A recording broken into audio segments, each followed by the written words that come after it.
United Theater opened its doors as a vaudeville theater on January 18, 1926.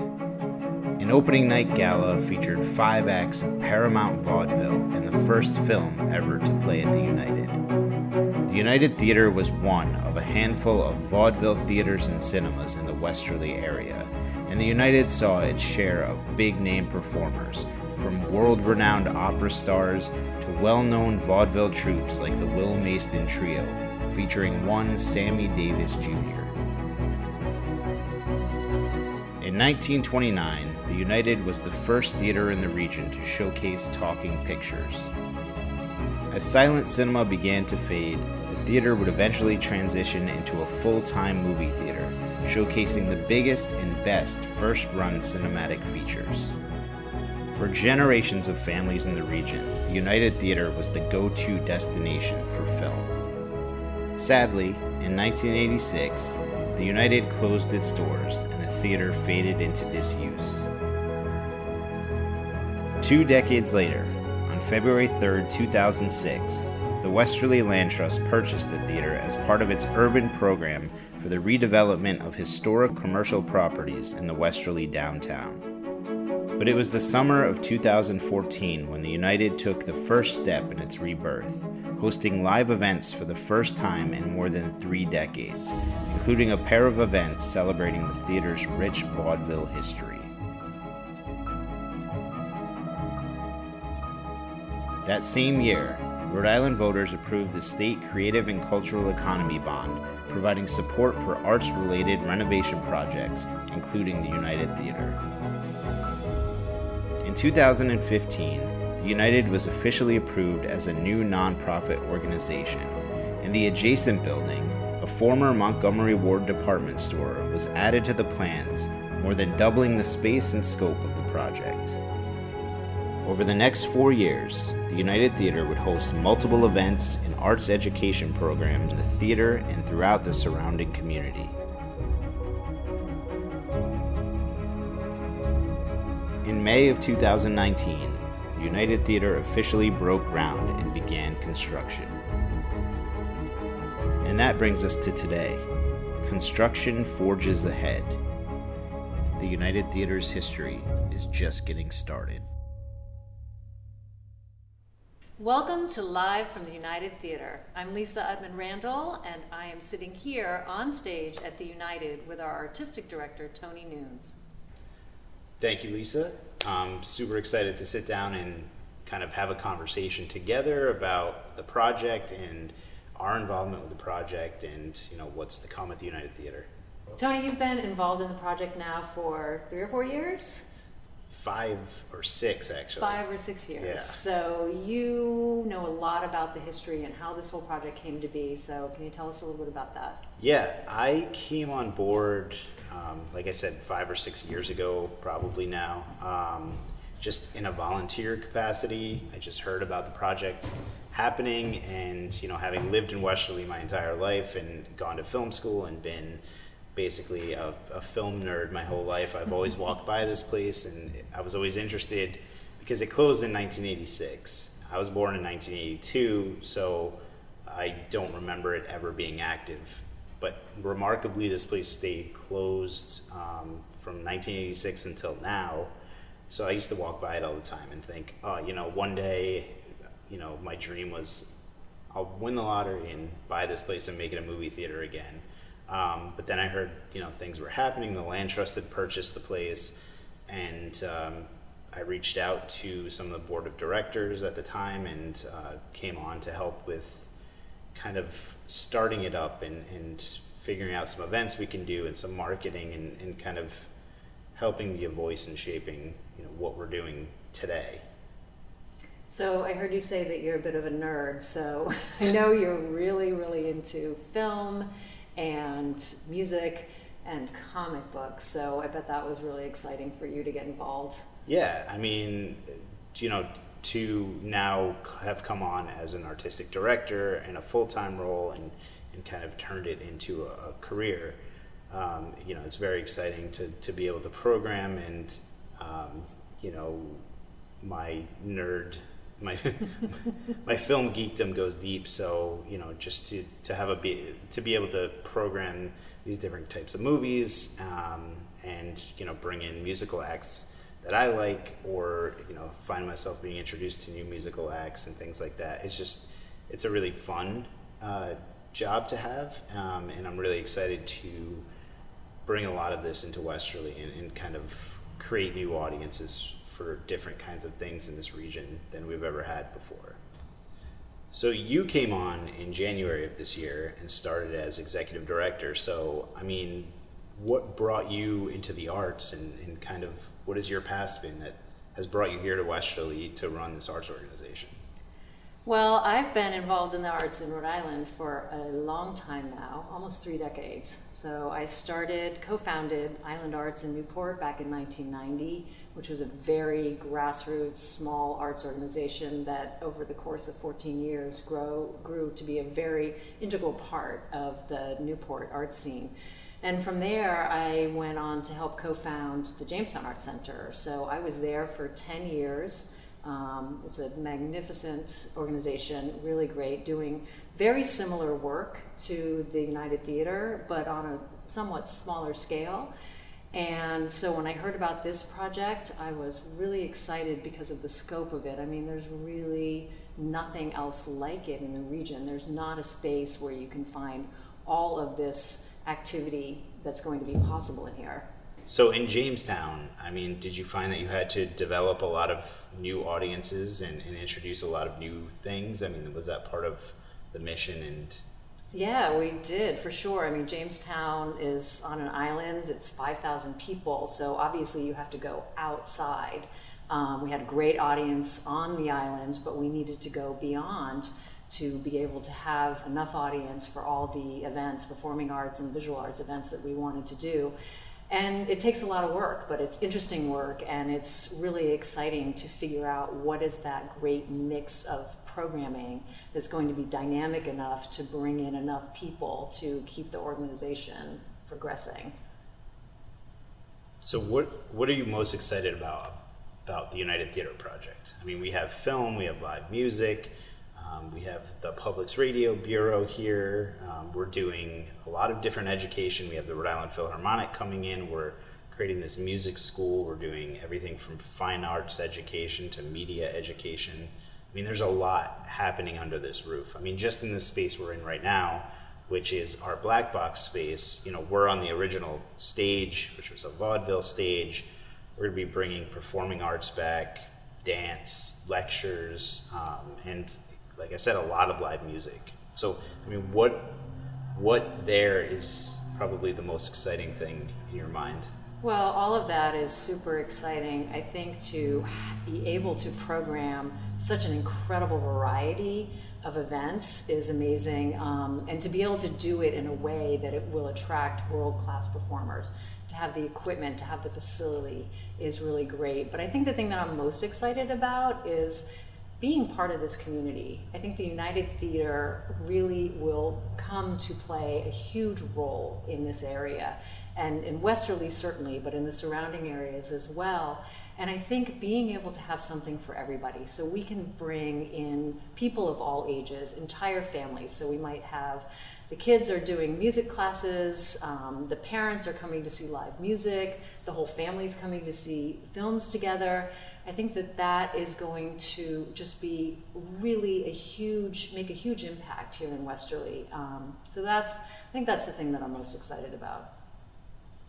And how about you? What are you excited about, Tony?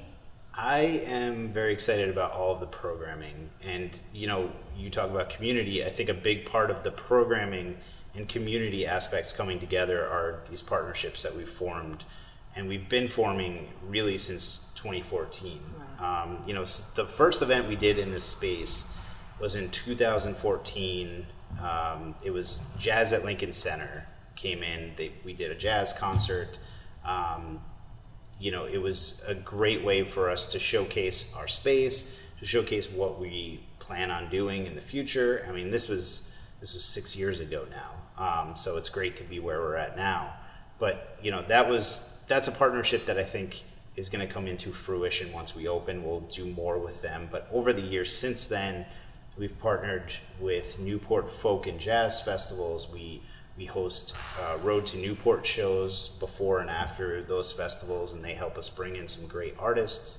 And that's led to things like John Batiste, who has been working with us and doing shows in the Westerly area for the last few years. He is now coming in to create a master class program at the United Theater for Music Education. That's going to be great. So it's just kind of a great connection between all of these different organizations and artists. It seems like it grows every time we partner with a new artist or organization. So it seems like the organization, we're not even open yet, but it seems like it's growing exponentially year over year. So, I mean, I can only imagine once we actually open our doors, the possibilities are endless, and there's so many great things we can do with all of the partners. I mean, oh yeah, and we have so many amazing local partners like Hyperlocal. So we are across the street from the Savoy Bookstore. We've been in talks with them about doing author events and spillover. We have more space. We're excited about that. The Westerly Education Center. And we've got Wilcox Park and the library right around the corner. And of course the Knickerbocker Music Center, who we've already done a bunch of programming with, and we will continue to do so. And I know you've done a bunch of great things with Knickerbocker. Yeah, and we have just the first 2 episodes of this Live from United show. We interviewed Tori Malatia from the Public's Radio and Ryan and Andrew from the Chorus of Westerly. Those are going to be great partners as well. Especially, the Public's Radio, they're building their bureau down here. And one of the exciting things we're doing is, with all of these partnerships, we're trying to find ways to activate all of our spaces and do things beyond just one initial, them opening a bureau. We're doing much more than the bureau. We're creating a podcast education program with them, which there's really, I haven't found anything like that around here. Yeah. So I think some of the media education partners that we've kind of gained along the way, and the work that we're putting together right now to create these programs for the community and really introduce new art forms, new ways of storytelling. I think it's all very exciting.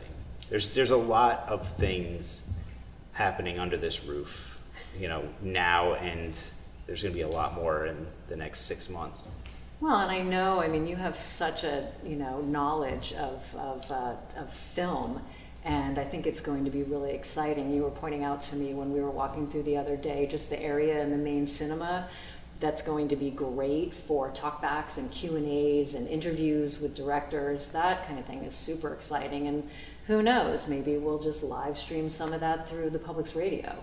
Well, that's something great about what we're trying to do, and what our mission has really grown to become is, we're not just hosting a live music concert. We're not just showing a movie.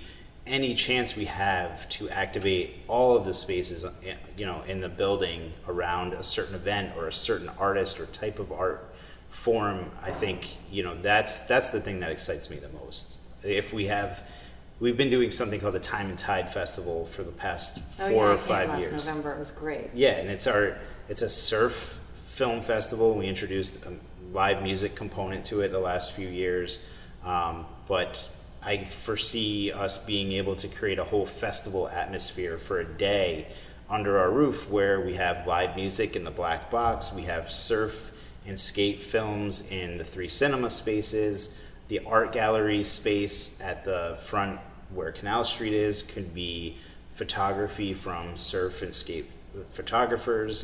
There's endless. to be able to activate all of those spaces at once and kind of create this really cohesive event, and do that as often as we can. You said, talkbacks. If we have a movie that we're showing and we're able to get the filmmaker, the screenwriter, the director, an actor, or somebody who is an expert in whatever that film or documentary might be about, to come and add some context to the conversation. Or if we're doing performing arts or dance, we have conversations with the dancers and the choreographers or the actors to learn more about the process. So I think it's really become an important part of our mission to take the art forms and really showcase it, but then also introduce and acclimate the community to be a part of it as well. Yeah, and I think that's huge. And I know that from past experience, people love opening up the process. So there might be somebody who doesn't love opera or thinks they don't love opera or doesn't love a certain type of dance. But when you open up the process and provide breadth and depth of programming and allow people to see and find something that might be of interest to them, that's how you really captivate people. And that's how you get an incredible diversity of people coming into the space and finding something within what we're doing that really speaks to them. And I think that will allow us to thrive and really truly be that hub of creativity that we so want to be. I agree. And I think, we've had some conversations already with some of the school systems in the area, Westerly, Charahoe, and I think incorporating them and being able to provide access, to our facilities and, to our screening rooms and things like that for students to use and create programs that kind of integrate with curriculum as well. I think, that's another thing that... Yeah, that's gonna be really great. And I think that is going to help people within the community better understand what we're all about, because there might be parents who don't really know much about the United or haven't had a reason to come in, but then they find out through their kids about the cool stuff that's going on here. Yeah, the United is truly going to be a space where there is literally something for everybody. There is. I mean, we mocked up some, fake diagrams of what a week in the life of the United Theater could look like.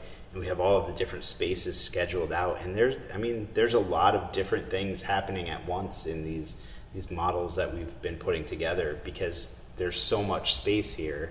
There's so much that we can do in this space, and before COVID hit, we were bringing people into the space. We're doing a lot of community events in the space to get people aware and give tours and show them what's coming and kind of ramp up that excitement. And this Live from the United series that we're doing virtually is kind of a way to continue that. So I think it's important, for us to talk about the space and then, virtually get people in it whenever we can. Oh yeah, and it's amazing. When we were doing the tours, it was so interesting to really walk through the space and think about accidentally the spaces are very conducive to, if we do need to socially distance, our black box theater, there's no fixed seating on the floor. There's 100 seats up in the balcony, but if we need to, we can put those seats in any configuration. So the original idea was that is amazing for artists and for productions, and we can do exciting, unique things and be very flexible, but it turns out that it's also really great for pandemics. Yeah, the pandemic has been rough, but like I said, doing virtual things like this has been great. We've done a couple of virtual hardhat tours out on social media and through our email newsletter. Construction is happening so fast these days, though, that there's been a couple of instances where we filmed them and then we went to put some narration over, to kind of edit the tour together a week later, and we found that, wow, so many things have changed within that week that this is outdated. So, that's been a challenge, but we have been sharing a lot. And, now with this series, we're about to share another virtual walkthrough, which is the most recent. And a lot of people haven't seen some of the finer details that have happened over the past few weeks. Yeah, like walls. We're back, and as promised, we're ready to take you on a virtual tour of the United Theater. Here we are in the lobby of the original United Theater building, and this will be the primary entrance where everyone will come in for all of the amazing visual and performing arts events and educational programming that we have. As we turn to the right, we see the entryway into the restaurant that will sit alongside us, and people will be able to go back and forth through those spaces. And this first storefront area will become the new home of the Public Radio's Washington County Bureau. Right here under the tarp is the recording booth that was just installed.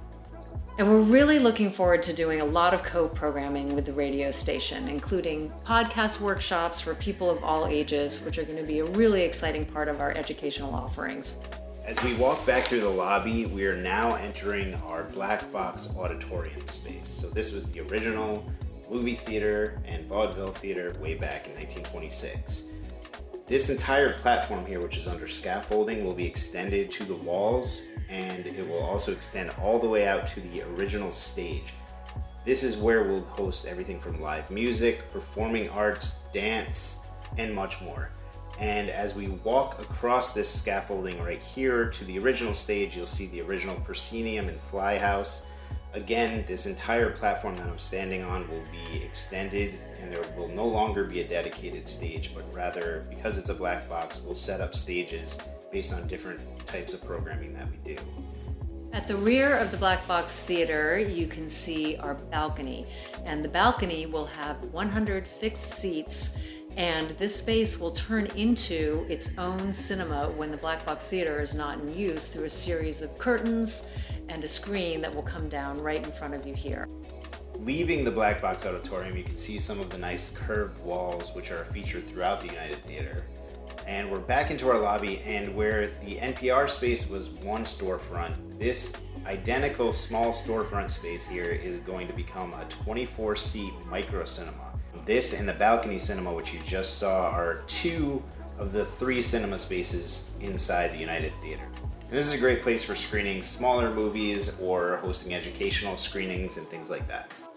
Stepping out of the micro cinema, this little small area right here is where our box office will be. This is where we'll sell tickets and memberships. And now we're heading into what was originally a Montgomery Ward department store. You'll see over here to the left is what we're calling our multi-purpose space. In this space, we will host all sorts of events. We have great, beautiful high ceilings. We will hang artwork in here. This will be available for private rentals. And we'll do smaller events here. We have this wonderful storefront stage area, and we envision small concerts, student recitals, and the like in here. It will connect to the rest of the space by a pocket door. And here you'll see our concession area. This is where you'll come in and get your delicious homemade popcorn, your beer and wine, some great candy, and head in to the movies or whatever event you're here for.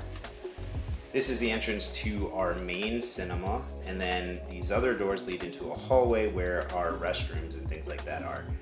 Entering into the main cinema, this will be about a 90-seat cinema. There'll be stepped up seating. You can see where the projection housing is right there. We're having all digital first run film projection throughout the entire complex, and this, like I said earlier, is one of 3 cinema spaces. And then behind this cinema is our green room space for artists who are performing in the black box. And this room right here is essentially our control room for everything. And back through this hallway, you'll see our elevator, which leads up to the next floor where we have offices. There'll be a beautiful window right here, and up to the right will be some administrative offices. And now we're heading down the stairs and into the lower level, which will house the music school and our other arts education programming. So through this doorway, we're now in the Music Education Center. We have 7 studios, 2 larger ones for ensembles and group, and then we have 5 that are for one-on-one instruction. And back here we have the lobby and the reception area where parents and students can wait, and where all the students will check in when they come in for their lessons. Here's the back hallway featuring some more studios. This is all state-of-the-art. It's going to be incredible. And when we turn to the right here, you can see some unfinished space that is directly underneath the theater and will allow us to continue to expand and evolve this project. Thank you for joining us for this virtual tour of the United Theater. We will continue to update you and can't wait till we can welcome you in person.